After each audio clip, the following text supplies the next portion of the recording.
क्या हाल चाल। स्टार्ट करते हैं अपने आज के लेक्चर से। Chapter 3 environment and ecology. Discussion start करने से पहले जैसा कि हम लोग बड़े सारे रूल्स डिस्कस करते रहते हैं पॉजिटिविटी के लिए, तो एक रूल होता है। क्या रूल होता है? शिवलिंग से रिलेटेड एक रूल होता है। ठीक है, ये मैं अभी क्यों बता रहा हूँ, सीख जाओ, लाइफ में कभी ना कभी काम आ ही जाएगा। रूल ये है कि शिवलिंग एक बहुत ही ज़्यादा पावरफुल चीज़ होती है।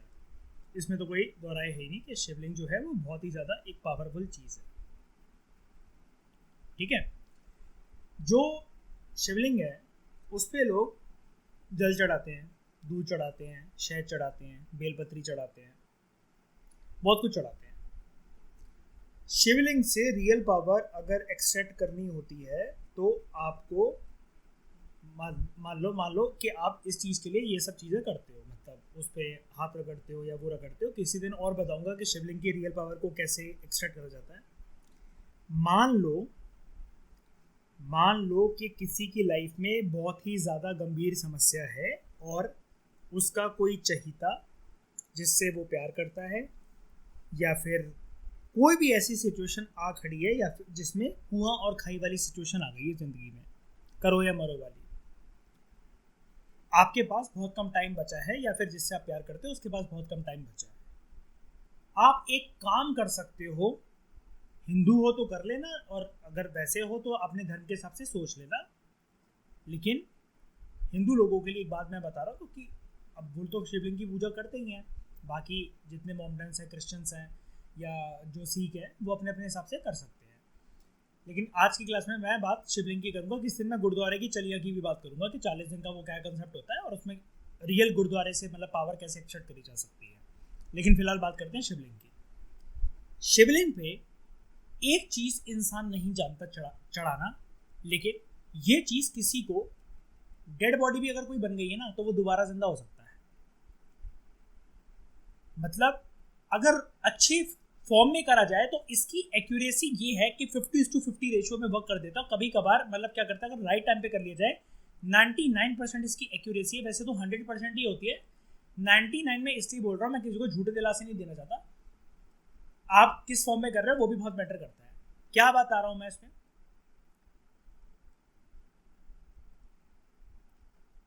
सरसों के तेल से अभिषेक,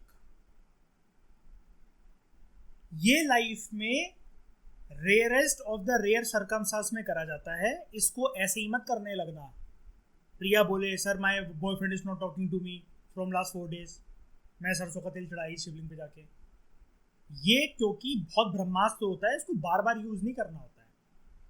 it is believed that Shiv ji की पूजा और आराधना करने से देर में बात इसलिए सुनी जाती है because most of the time he is sitting in the meditation posture.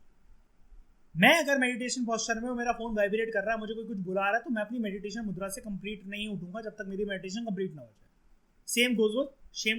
Same concept goes with Lord Shiva. Mustard oil के कंसेप्ट से शिवा अपनी मेडिटेशन से जाग जाते हैं और इमीडिएटली आपकी बात को एड्रेस करने की कोशिश करते हैं। बिकॉज वॉट अदर देवी देवता can not give you in the context of Hindu religion, only Lord Shiva can give you. इसलिए उनकी पूजा स्टार्ट करो तो बहुत सारी बाधाएं आती हैं। ये हाल ही में कंसेप्ट है, डीप थॉरो स्टडी मेरी 11 महीने की मेहनत इस चीज़ को बोलती है, प्रूव करती है। करके देखना कभी। लेकिन भगवान करे आपकी लाइफ में ऐसी कोई स्थिति आए ना कि आपको ये यूज़ करना पड़े, लेकिन इट इज़ वेरी पावरफुल। ब्रह्मास्त्र बेफिजूल की बातों पे वो मत करना। मेरा डाइवोर्स हो रहा है, मेरा ब्रेकअप हो रहा है, मेरे एग्जाम में नंबर नहीं आ रहे, मेरा रूटीन नहीं बन पा रहा, मैं मोटे होते जा रही हूँ, मैं पतले होते जा रही हूँ, उसके लिए नहीं होता है ये आप समझ जाओ कि करो और मरो वाली स्थिति उसके लिए होता है। बार बार यूज नहीं करा जाता है, उसको प्रवोक नहीं करना है। लेकिन ये एक हिडन चीज है। सरसों के तेल से अगर अभिषेक करके आ जाओ, आप मतलब आप समझ नहीं सकते कि आप क्या क्या कर सकते हो लाइफ में। मतलब वो क्या हो जाएगा। और उसके बाद सिर्फ इतना नहीं, अब शिवा से कुछ लिया है तो कुछ दोगे भी तो। जर्नली ये वाला अभिषेक तब करा जाता है जब मान लो कि बहुत टाइम तक UPSC aspirant, being a UPSC aspirant, अगर भगवान ना करे ऐसे दिन आएंगे, लेकिन अगर अटेम्प्ट खत्म हो रही है या फिर लाइफ में कोई कुछ रह ही नहीं गया है, ज़िंदगी बर्बाद सी लग रही है, जिसको चाहते हो वो डेथ बेड पर है, किसी को कैंसर है, कोविड है, तो क्या कर सकते हो, ये वाली एक्सरसाइज करके आपको एक प्रॉमिस कर कर आना होता है शिवलिंग पे कि मैं अपने घर में महामृत्युंजय का पाठ करवाऊंगा या करवाऊंगी, ठीक है। बस उसके बाद शिव आपके साथ और आप शिव के साथ, ठीक है। ये छोटी सी बात थी, समझने वाले समझ गए होंगे, लेकिन कहेंगे कि एनवायरनमेंट के यूपीएससी के लेक्चर में क्या बकवास कर रहा है, तो भाई बकवास तुम्हारा दिमाग है, मेरी नॉलेज बकवास नहीं है, ठीक है। सर लेखना कर लो जाके अगर बात पसंद नहीं आती है तो। चलो स्टार्ट करते हैं। तो ये चीज़ है, चलो स्टार्ट करते हैं अपना chapter ecology principles and organisation. ये जो इकोलॉजी टर्म है ये डिराइव हुआ है दो ग्रीक शब्दों से मिलकर। एक है ओइकोस जिसका मतलब होता है घर, दूसरा लोगोस जिसका मतलब होता है स्टडी, यानी कि घर की स्टडी। किसका घर भैया? कोई जानवर रह रहा होगा कहीं पर, कोई एक मस्कीटो रह रहा होगा कहीं पर, एक केकड़ा रह रहा होगा कहीं पर, एक टोर्टोइज रह रहा होगा कहीं पर, एक चिड़िया कहीं किसी ना किसी घोंसले में रहती है, और हम भी किसी ना किसी घर में रहते हैं। घर की स्टडी को बोला जाता है ये इकोलॉजी। इकोलॉजी लेकिन अगर हमने डिफाइन करना है, इकोलॉजी एक बायोलॉजी की ब्रांच है, it is a branch of biology only. ये किससे कंसर्न है? It is concern with relations of organisms to one another, यानी कि यहां पर किसकी बात होती है? एक ऑर्गेनिज्म दूसरे ऑर्गेनिज्म से कैसे लिंक्ड है, जैसे ये इंसान इस इंसान से कैसे लिंक्ड है, या फिर इस इंसान का एक डॉग है जिसका नाम है बनी, ये इससे कैसे लिंक्ड है, ठीक है। ये इंसान अपने कुत्ते से कैसे लिंक्ड है और दूसरे घर के मेंबर से और उससे कैसे लिंक्ड है, यानी कि ऑर्गेनिजम्स का आपस में रिलेशनशिप है क्या। इसके अलावा जो ऑर्गेनिजम्स का रिलेशनशिप होता है उसमें यहाँ पर हम लोग दो चीज़ों पे बहुत मुख्य तरीके से ध्यान देते हैं। एक, उनके बीच में एनर्जी फ्लो किस प्रकार का है, और दूसरा कुदरत के अंदर, एनवायरनमेंट के अंदर मिनरल साइकिलिंग किस प्रकार से हो रही है। ये दो के बारे में मैं बाद में बताऊंगा, लेकिन एनर्जी फ्लो का कंसेप्ट जैसे ऐसा मान लो, एक मुर्गी है, एक मुर्गी है, इसको ये अभी जीवित है, इसको एक कसाई खाने में पहुंचाया गया, इसको काटा गया, और जो चिकन बना, मतलब चिकन आपने खाया, मतलब बटर चिकन या फिर चिकन तंदूरी या जो भी खाया, वो आपकी बॉडी में गया, वो इंसान की किसी की बॉडी में गया। यहाँ क्या हो रहा है, अगर लेमन भाषा में समझे, यहाँ क्या हो रहा है, इसकी एनर्जी से आपको प्रोटीन मिला, यानी कि इसके शरीर को आपने अपने शरीर के अंदर डाल के एक एनर्जी सिस्टम बिल्ड करा। क्यों करा? कुछ भी रीजन हो सकते हैं। अंकिता को जिम ट्रेनर ने बोला तुम्हारा टमी बहुत ज्यादा बाहर निकल रहा है, तुम फैट कम करो, प्रोटीन ज्यादा खाओ। मान लो एक चीज बता रहा हूं मैं ऐसे ही। तो उसने बोला ठीक है, लेकिन मैं प्रोटीन के लिए खाऊं क्या? तो उसने बोला कि तुम ना बॉइल्ड चिकन खाया करो। वो क्या कर रही है बॉइल्ड चिकन खा के? जब वो घर पे किसी भी अपने भाई से, अपने भाई से, अपने मम्मी पापा से, किसी से भी चिकन मंगवा रही है घर पे बॉईल करने के लिए, वो एक जिंदा मुर्गी को कटवा रही है और अपनी बॉडी के अंदर इंसर्ट कर रही है, ताकि एक हैन की एनर्जी अंकिता की बॉडी के अंदर जाकर एक नई फॉर्म ऑफ एनर्जी बने और अंकिता को प्रोटीन की प्राप्ति हो रही है एक जिंदा मुर्गी जो थी, जो कट चुकी है। ये है एनर्जी फ्लो। मिनरल साइकिलिंग का एग्जांपल शॉर्ट में नहीं दे सकता मैं, तो उसके लिए वेट करो, चैप्टर आगे प्रोसीड करने के लिए वो आगे समझ में आएगा। और फिर से बात करते हैं इकोलॉजी की डेफिनेशन की। इकोलॉजी बायोलॉजी की एक ऐसी ब्रांच है जिसमें एक ऑर्गेनिज्म का दूसरे ऑर्गेनिज्म के साथ या फिर मल्टीपल ऑर्गेनिजम्स के साथ, जैसे घर में मेरी बीवी रह रही है, मान लो माता पिता रह रहे हैं, भाई बहन रह रहे हैं, आसपास के पड़ोसी लोग भी रह रहे हैं, मेरे छत पे चिड़िया भी आती हैं, मेरे पास घर पे कुत्ता है, और घर के नीचे बेसमेंट में बिल्ली भी आती है। ये सारे ऑर्गेनिजम्स आपस में क्या रिलेशन निभा रहे हैं, इसको स्टडी करना इज इकोलॉजी। दो चीजों का ध्यान रखते हुए इकोलॉजी को स्टडी करा जाता है, एनर्जी फ्लो किस प्रकार से है एनवायरनमेंट के अंदर, और मिनरल साइकिलिंग किस प्रकार से है, और इन ऑर्गेनिजम्स का जो आपस में लिंक है वो तो है, ठीक है। एक इंसान है, कोई भी है, अनुज ने एक कुत्ता पाला हुआ है बनी, और अनुज के घर पे बड़े सारे लोग भी रह रहे हैं, उसके दोस्त भी हैं, आसपास इंसान भी हैं और कुछ जानवर भी हैं, ठीक है।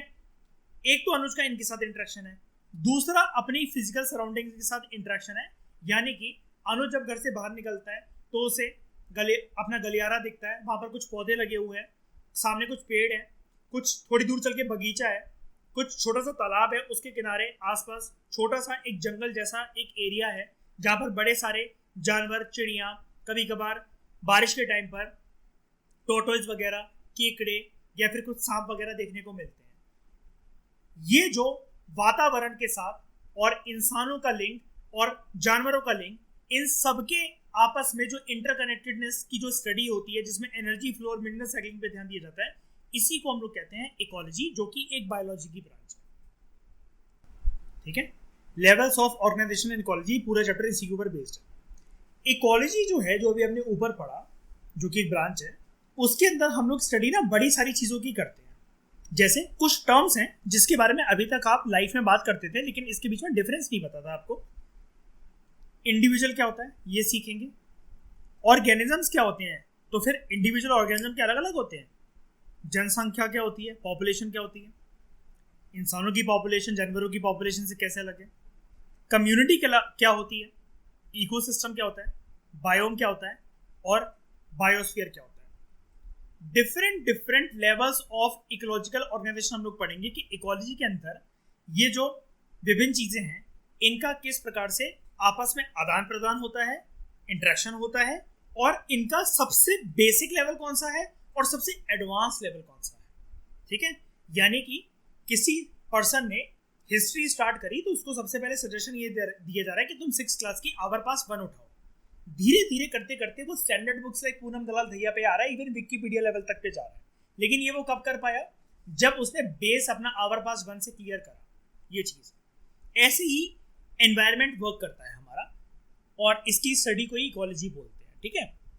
तो यहां पर जैसा कि आप देख पा रहे हो, इकोलॉजी अगर हमें मतलब इकोलॉजी के बारे में अगर हमें जानना है तो सबसे पहले हमें ये जानना पड़ेगा, यार इस ब्रह्मांड के अंदर ये जितनी भी चीजें आपने अभी बोली, ऑर्गेनिजम्स, कम्युनिटीज, इंडिविजुअल्स, ऑर्गेनिजम्स, इनका लेवल क्या होता है। सबसे पहला लेवल जी हमें बताओ आप, ठीक है।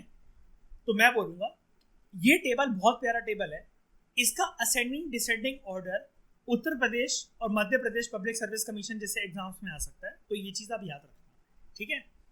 सबसे पहला बेसिक चीज जो होती है, जो कि नेकेड आई से नहीं विजिबल होती है, वो होता है एटम। साइंस में हमने पढ़ा था, नहीं पढ़ा था कोई बात नहीं, याद आ जाएगा। ये नाम तो सुने ही होंगे, मतलब है ना, बचपन में पढ़ा था हमने इनको 6th 7th 8th क्लास में। एटम्स, एटम के बाद नंबर ऑफ एटम्स ज्वाइन करके बनते हैं मॉलिक्यूल्स। मॉलिक्यूल से बर्थ होता है प्रोटोप्लाज्म का, जिसकी वजह से कुछ सेल्स बनते हैं। जैसे हमारी बॉडी के अंदर होते हैं 2 प्रकार के सेल, एक रेड ब्लड सेल्स और वाइट ब्लड सेल्स, नाम सुने ही होंगे। अभी लेमन लैंग्वेज में बिल्कुल बच्चों की तरह इसको समझो। एटम, उसके बाद मॉलिक्यूल्स बनते हैं, फिर प्रोटोप्लाज्म, फिर सेल्स। सेल से बनते हैं टिश्यू, तो उसको नंबरिंग कर देते हैं हम लोग, रेदर देन ऐसे टिक मार्क करना। 1 एटम, 2 मॉलिक्यूल्स, 3 प्रोटोप्लाज्म, चौथे हैं हमारे सेल्स, 5वें हैं टिश्यूज। टिश्यूज से बनते हैं ऑर्गन्स। ऑर्गन्स जब अलग अलग तरीके के बन गए, तो मेरा शरीर अपने आप में कुछ नहीं है अगर इसमें आंखें ना हो, दांत ना हो, दिल ना हो, किडनी ना हो, लीवर ना हो, ये फिर कोई शरीर नहीं है। मैं किसी को भी बोलता, दिखता, भागता, दौड़ता, सोता इसलिए दिख रहा हूं, या आप लोग किसी को भी इसलिए दिख रहे हो, बिकॉज नंबर ऑफ ऑर्गन्स मिलके एक शरीर का निर्माण करते हैं, जिसकी वजह से बनते हैं बड़े सारे ऑर्गेनिजम्स। जब एक ऑर्गेनिज्म बनता है, जब बड़े सारे ऑर्गेनिजम्स एक पर्टिकुलर एरिया को ऑक्यूपाई करते हैं, उससे बनती है जनसंख्या, यानी कि पॉपुलेशन। पॉपुलेशन किसी की भी हो सकती है, पेड़ पौधों की, चिड़ियों की, सांप की, मच्छरों की, इंसानों की, जानवरों की, कुछ भी हो सकती है। एक सिमिलर टाइप की पॉपुलेशन और दूसरी अलग प्रकार की पॉपुलेशन, सांपों की पॉपुलेशन, कछुओं की, मगरमच्छों की, चिड़ियों की, इंसानों की, कुत्तों की, जब ये एक ब्रॉडर लेवल पे रह रहे हैं, ये जाके बनते हैं कम्युनिटीज। सब कुछ सीख जाओगे अभी, एक एक बिल्कुल एक्सपेंडेड डेफिनेशन है कि आधे आधे पेज का कंसेप्ट आएगा, अभी सिर्फ सुन लो। उसके बाद कम्युनिटीज से बनता है इकोसिस्टम, ये जैसा कि हमने पढ़ा था। फिर बायोम, बायोम से बनता है बायोस्फीयर, और बायोस्फीयर आपको पता है कि ऐसी जगह होती है जहां पर धरती, लिथोस्फीयर, पानी, हाइड्रोस्फीयर, हवा, एटमॉस्फेयर टकराती है और एक जीने के लिए साधन जहां पैदा होता है, उसको हम लोग कहते हैं बायोस्फीयर। जैसे हम लिथोस्फीयर पे नहीं रहते, हम एटमॉस्फेयर में नहीं रहते, हम हाइड्रोस्फीयर में नहीं रहते, हमें तीनों का जहां पर मिलन होता है वहां रहते हैं, जिसको हम लोग अंग्रेजी भाषा में बोलते हैं बायोस्फीयर। जो ये बायोस्फीयर है वैसे कहीं पर भी हो सकता है, लेकिन जितनी ये क्या कहते हैं, साइंटिस्टों ने जितना पता लगाया है वो अर्थ पे मिलता है, इसी से बनता है हमारा अर्थ। अर्थ एक उन ग्रहों में से एक ग्रह है जो कि सोलर सिस्टम को ऑक्यूपाई करते हैं। हमारा सोलर सिस्टम मिल्की वे गैलेक्सी का पार्ट है, और हमारी जैसी मिल्की वे गैलेक्सी और भी विभिन्न गैलेक्सी मिलकर बनाती हैं यूनिवर्स। तो मुझे बताओ कोई दिक्कत? ये ऑर्डर याद रखना, ये क्रोनोलॉजी याद रखना, इसमें कुछ भी एटम्स, मॉलिक्यूल्स, प्रोटोप्लाज्म में सेल, टिश्यूज देकर आपको ये बोला जा सकता है असेंडिंग से डिसेंडिंग में लगाओ, पहले कौन सा बाद में कौन सा। Organs, organism, population, communities, ecosystem, biome, इनको बोला जा सकता है ऊपर नीचे लगाओ, कुछ भी वर्ड्स एक्सट्रैक्ट करके, जैसे मॉलिक्यूल्स निकाल लिया, tissues, communities, biome, Galaxy, order में लगाओ, कुछ भी आ सकता है। ठीक है, अगर हम लोग नीचे सिर्फ इसको देखें तो यहाँ पर क्या लिखा हुआ है, थोड़ा सा इसको जूम कर लेते हैं,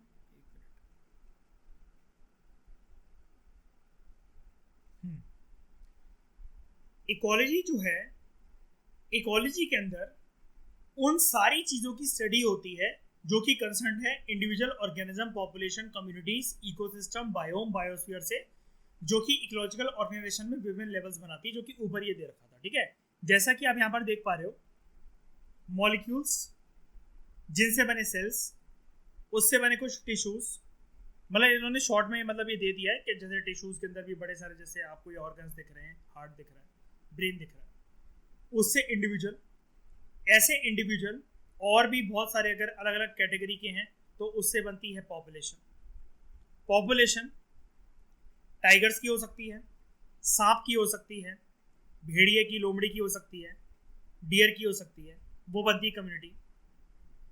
नंबर ऑफ कम्युनिटीज अलग अलग एरिया ऑक्यूपाई करके रहते हैं, अलग अलग प्रकार से कुदरत के अंदर एक अपना अहम भूमिका निभाते हैं, पार्ट ऑक्यूपाई करते हैं, वो बनता है इकोसिस्टम। ये इकोसिस्टम अल्टीमेटली बायोस्फीयर का पार्ट होता है, जिसके अंदर मैंने जैसा कि आपको बताया, लैंड, लिथोस्फीयर, हवा, एटमॉस्फेयर और पानी, बायोस्फीयर। इनका एक प्रकार से जब मिलन होता है, जैसे ये एयर है, ये लैंड है और ये है वाटर, तो इनका जैसे ऐसा मान लो कि ये और ये जो ये मिलन हो रहा है, ये वाला जो पार्ट है, अगर मैं इसको ऐसे निकाल दूं खींचकर, ये तीनों मान लेते हैं कि इस पॉइंट पे मिल रहे हैं, तो ये वाला पार्ट बन जाएगा बायोस्फीयर। ठीक है, ये चीज है।